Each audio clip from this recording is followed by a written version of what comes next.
Korban terhanyut banjir ditemukan di Blora. Sidak parsel, petugas temukan kemasan kedaluarsa. Lomba Tadarus Al-Quran Braille.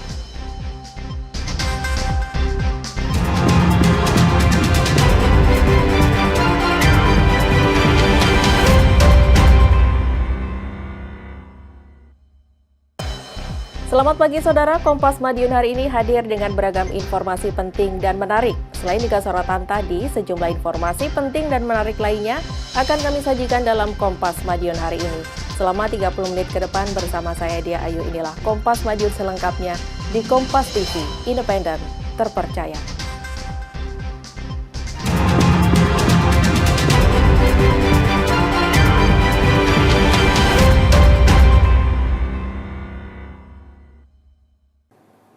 Saudara, korban hanyut di sungai akibat rumah longsor di Kabupaten Madiun, Jawa Timur ditemukan dalam keadaan meninggal di aliran Bengawan Solo, Kabupaten Blora, Jawa Tengah, Senin sore. Tim SAR gabungan melakukan penyisiran selama 2 hari untuk mencari keberadaan Wahyu Diono, 65 tahun, warga desa Dagangan, Kecamatan Dagangan, Kabupaten Madiun, Jawa Timur, yang hanyut di Sungai Dagangan setelah rumahnya diterjang banjir pada Sabtu malam pekan lalu.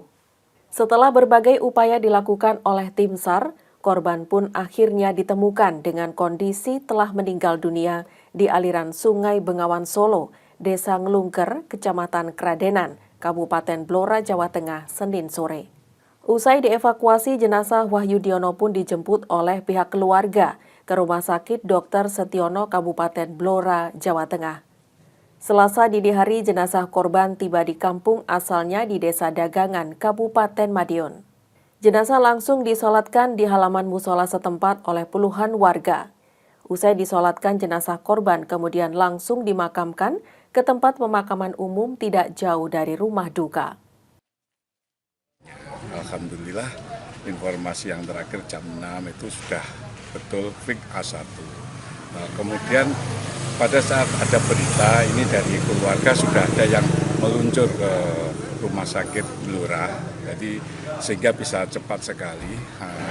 Begitu identifikasi itu betul-betul A1 dan keluarga sudah menyaksikan sendiri sehingga berita ini bisa diteruskan ke keluarga yang ada di sini. Sebelumnya, sebuah rumah di Desa Dagangan, Kabupaten Madiun longsor akibat terkikis sungai yang meluap pada Sabtu malam lalu. Wahyu Diono, 65 tahun, penghuni rumah yang saat itu sedang sholat, terbawa material longsor dan hanyut ke sungai. Tim Liputan, Kompas TV Madiun, Jawa Timur.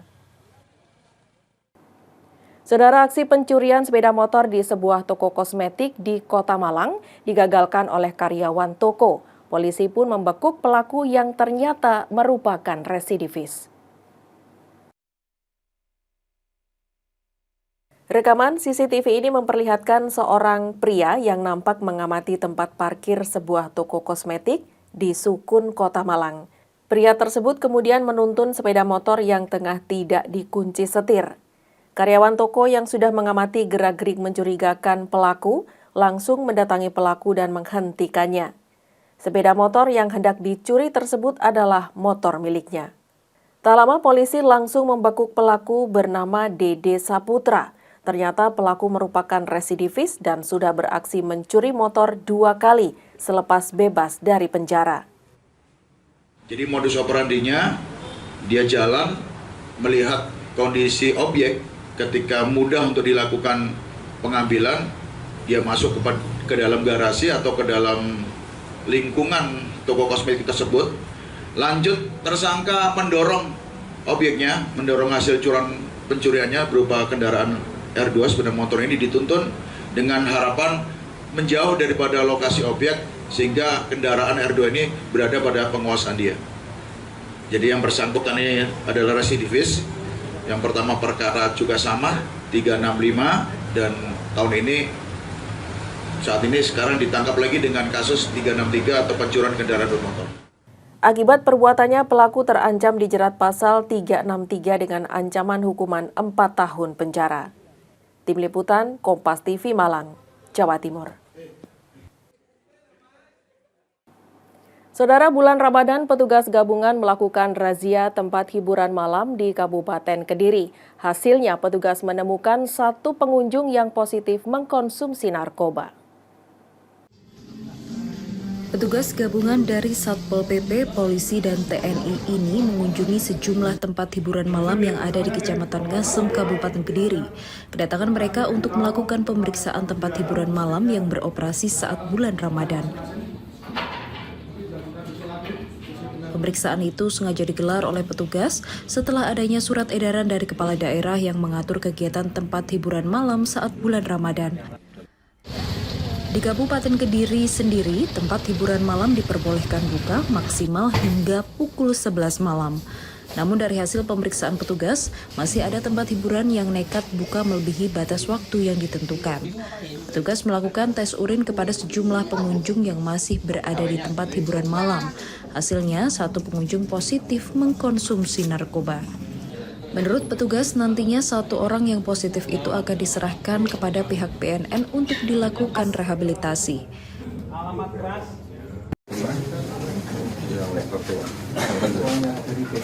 Untuk kita juga mencegah peredaran narkoba, makanya kita juga menggandeng dari BNN. Kemudian kita tadi melakukan tes urin terhadap pengunjung.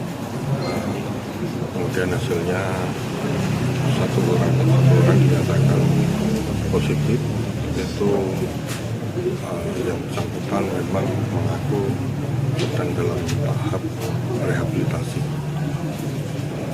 Tindakannya apa? Kalau ada yang terbukti yang positif narkoba? Itu nanti tindak lanjut selanjutnya adalah dari BNN itu untuk cek kelanjutan dari rehabilitasi tersebut. Kalau yang masih tempat hiburan yang masih nekat buka di luar jam ketentuan? Sesuai SOP pertama kita ingatkan, kemudian kita cek lagi kalau masih, kita peringatan kedua, ketiga baru kita tutup. Petugas meminta kepada pemilik tempat hiburan malam untuk mentaati peraturan yang telah ditetapkan oleh kepala daerah. Jika nantinya tetap melanggar, petugas akan menutup paksa tempat hiburan malam tersebut. Tim Liputan Kompas TV, Kediri, Jawa Timur. Seorang warga di Jember, Jawa Timur melapor ke polisi akibat tertipu arisan yang berkedok tabungan Hari Raya. Korban mengalami kerugian hingga 100 juta rupiah. Muhammad Haris, seorang warga di Jember bersama sejumlah ibu rumah tangga, melaporkan dugaan penipuan yang menimpa dirinya ke Mapolres Jember, Jawa Timur, Senin siang.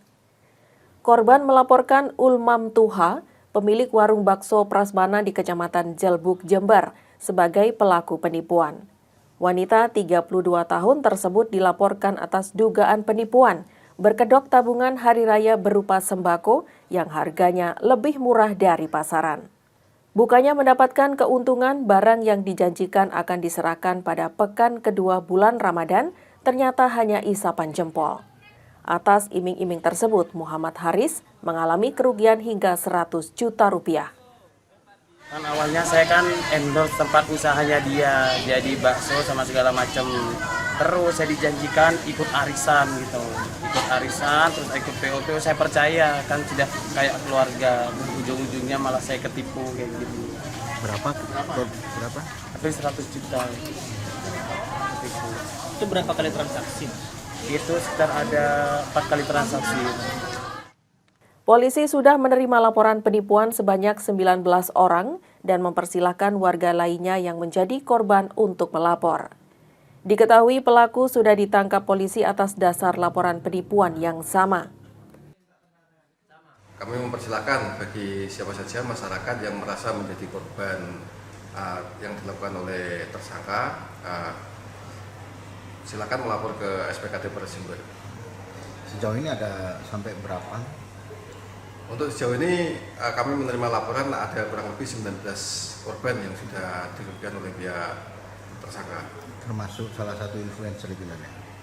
Kami juga menerima laporan, jadi hari ini ada salah seorang influencer dari Jember juga yang awalnya untuk kepentingan endorse atau mempromokan produk bakso Prasmanan, tapi yang bersangkutan mendapat iming-iming untuk mengikuti acara tersebut dan yang bersangkutan akhirnya juga dihentikan oleh tersangka.